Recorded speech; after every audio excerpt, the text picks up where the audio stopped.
ಅವರು ಒಂದು ಕುಟುಂಬವನ್ನ ಗುರಿ ಮಾಡಿಕೊಂಡು ನಿಮ್ಮ ಸಿಡಿನ ಮತ್ತೆ ಫೋಟೋಗಳನ್ನ NR ಸರ್ಕಲ್ ಅಲ್ಲಿ ಹಾಕ್ಬಿಟ್ಟು ನಾನು ಮಾನ ಹರಾಜು ಹಾಕ್ತೀನಿ ಅಂತ ಹೇಳ್ತಾರೆ.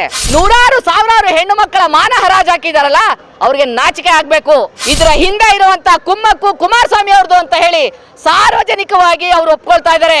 ಅವರು ಹಂಚಿದಂತ ದೇವರಾಜೇಗೌಡನ ಕೂಡಲೇ ಬಂಧಿಸಬೇಕು.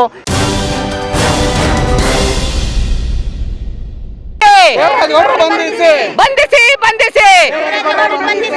ಇವತ್ತು ಇಡೀ ದೇಶ ಅಷ್ಟೇ ಅಲ್ಲ, ವಿಶ್ವವೇ ಹಾಸನ ಜಿಲ್ಲೆ ಕಡೆ ತಿರುಗಿ ನೋಡೋ ಹಾಗೆ ಮಾಡಿರುವಂತಹ ಏನು ಸಿಡಿಯ ನಾಯಕ ನಮ್ಮ ಹಾಸನ ಜಿಲ್ಲೆಯ ವ್ಯಕ್ತಿಯಾದಂತಹ ದೇವರಾಜೇಗೌಡರು ಅವ್ರನ್ನ ಬಂಧಿಸಿ ಅಂತ ಹೇಳಿ ಈ ಸಂದರ್ಭದಲ್ಲಿ ನಾವು ಕೇಳ್ಕೊಳ್ತಿದೀವಿ. ಕಾರಣ ಇಷ್ಟೇ, ವಕೀಲರು ಅಂತ ಹೇಳ್ಕೊಬಿಟ್ಟು ಸ್ಟೇ ತಂದಿರೋ ಕಾಪಿನ ತಗೊಂಡು ಬಂದು ಅವರು ಪ್ರೆಸ್ ಮೀಟ್ ಮಾಡ್ತಾರೆ. ಪ್ರೆಸ್ ಮೀಟ್ ಮಾಡಿ ಅದ್ರ ಫೋಟೋಗಳನ್ನ ತೋರಿಸ್ತಾರೆ. ಅವರು ಒಂದು ಕುಟುಂಬವನ್ನ ಗುರಿ ಮಾಡಿಕೊಂಡು ನಿಮ್ಮ ಸಿಡಿನ ಮತ್ತೆ ಫೋಟೋಗಳನ್ನ NR ಸರ್ಕಲ್ ಅಲ್ಲಿ ಹಾಕ್ಬಿಟ್ಟು ನಾನು ಮಾನ ಹರಾಜು ಹಾಕ್ತೀನಿ ಅಂತ ಹೇಳ್ತಾರೆ. ಅವರ ಗುರಿ ಇದ್ದುದು ಆ ಒಂದು ಕುಟುಂಬದ ಮೇಲೆ. ಆದ್ರೆ ಅವ್ರು ಇವತ್ತು ಆ ಸಿಡಿನ ಬಿಡುಗಡೆ ಮಾಡಿ ನೂರಾರು ಸಾವಿರಾರು ಹೆಣ್ಣು ಮಕ್ಕಳ ಮಾನ ಹರಾಜು ಹಾಕಿದಾರಲ್ಲ, ಅವ್ರಿಗೆ ನಾಚಿಕೆ ಆಗ್ಬೇಕು. ಇವತ್ತು ಪೊಲೀಸ್ನವರು ಅವರನ್ನ ಬಂಧಿಸಬೇಕು. ಯಾವ ಕಾರಣ ಇಟ್ಕೊಂಡು ಅವರು ಈ ಹೆಣ್ಮಕ್ಳ ಮಾನವನ್ನು ಇವತ್ತು ಬೀದಿಗೆ ಹಾಕಿದ್ದಾರೆ? ಯಾರವ್ರಿಗೆ ಈ ಅಧಿಕಾರವನ್ನು ಕೊಟ್ಟಿದ್ದು ಸಿಡಿನ ಬಿಡುಗಡೆ ಮಾಡಕ್ಕೆ? ಇದರ ಹಿಂದೆ ಇರುವಂತ ಕುಮ್ಮಕ್ಕು ಕುಮಾರಸ್ವಾಮಿ ಅವ್ರದ್ದು ಅಂತ ಹೇಳಿ ಸಾರ್ವಜನಿಕವಾಗಿ ಅವರು ಒಪ್ಕೊಳ್ತಾ ಇದ್ದಾರೆ. ದೇವರಾಜೇಗೌಡರು ಹೇಳ್ತಾರೆ ಪ್ರೆಸ್ ಮೀಟ್ ಅಲ್ಲಿ, ನಾನು ಕುಮಾರಸ್ವಾಮಿ ಅವ್ರ ಹತ್ರ ಚೆನ್ನಾಗಿದ್ದೀನಿ ಅಂತ ಹೇಳ್ಬಿಟ್ಟು. ಇದರಲ್ಲೇ ಅರ್ಥ ಆಗುತ್ತೆ ಕುಮಾರಸ್ವಾಮಿ ಅವರ ಸ್ನೇಹ ವಿಶ್ವಾಸದಿಂದ ಅವರು ಇವತ್ತು ಸಿಡಿನ ಬಿಡುಗಡೆ ಮಾಡಿಬಿಟ್ಟು ಹಾಸನ ಜಿಲ್ಲೆಗೆ ಕೆಟ್ಟ ಹೆಸರು ತರ್ತಾ ಇದ್ದಾರೆ. ಹಾಸನ ಜಿಲ್ಲೆ ನಮ್ಮ ಕಾರ್ಮಿಕ ಇಲಾಖೆ ಒಂದು ಮಹಿಳೆ ಒಬ್ಬಳು ಕೆಲಸ ಮಾಡ್ತಿರ್ತಾಳೆ.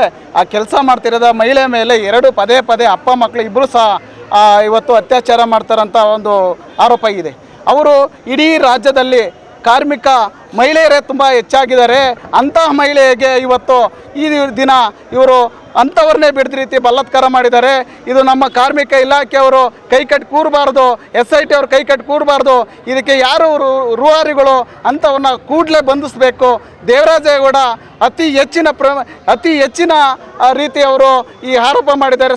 ಅವರು ಹಂಚಿದಂಥ ದೇವರಾಜೇಗೌಡನ ಕೂಡಲೇ ಬಂಧಿಸಬೇಕು. ಈಗ ದೇವರಾಜೇಗೌಡರು ಕುಮಾರಸ್ವಾಮಿ ಅವರಿಗೆ ಅವರೇ ಸಹ ಹೋಗಿ 6 ತಿಂಗಳ ಹಿಂದೆ ಸರ್ ಈ ಥರ ಇದೆ, ಈ ಅವ್ರ ಕತೆ ಇದು ಹಿಂಗಿದೆ, ನೀವು ಇವರಿಗೆ ಟಿಕೆಟ್ ಕೊಡಬೇಡಿ ಅಂತ AICCಗೆ ಅಲ್ಲ ಅವರ ಇದಕ್ಕೆ BJPಯ ರಾಷ್ಟ್ರೀಯ ಅಧ್ಯಕ್ಷರಿಗೆ ನಡ್ಡಾ ಅವರಿಗೆ ಪತ್ರ ಬರೆದವರು ಸಹ ಇದೇ ದೇವರಾಜೇಗೌಡರು ಮತ್ತು ಕುಮಾರಸ್ವಾಮಿ ಅವರು ಇಬ್ಬರೂ ಸಹ ಬಂಧಿಸಲೇಬೇಕು.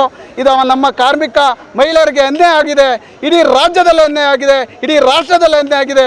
ನೀವು ಕೂಡ ಇವಾಗ ನಮ್ಮ ಕಾರ್ಮಿಕ ಇಲಾಖೆಯಿಂದ ನಮ್ಮ ANTCಯಿಂದ ಇದಕ್ಕೆ ಒತ್ತಾಯಿಸ್ತಾ ಇದ್ದೇವೆ. ಸ್ಥಳೀಯ ಹಾಗೂ ನಿಖರ ಸುದ್ದಿಗಾಗಿ ಸಬ್ಸ್ಕ್ರೈಬ್ ಆಗಿ ಬೇಮಾ ವಿಜಯ ಡಿಜಿಟಲ್ ಯೂಟ್ಯೂಬ್ ಚಾನೆಲ್ ಹಾಗೂ ಪಕ್ಕದಲ್ಲಿ ಕಾಣುವ ಬೆಲ್ ಐಕಾನ್ ಕ್ಲಿಕ್ ಮಾಡಿ ಕ್ಷಣ ಕ್ಷಣದ ಅಪ್ಡೇಟ್ಗಳನ್ನು ಪಡೆದುಕೊಳ್ಳಿ.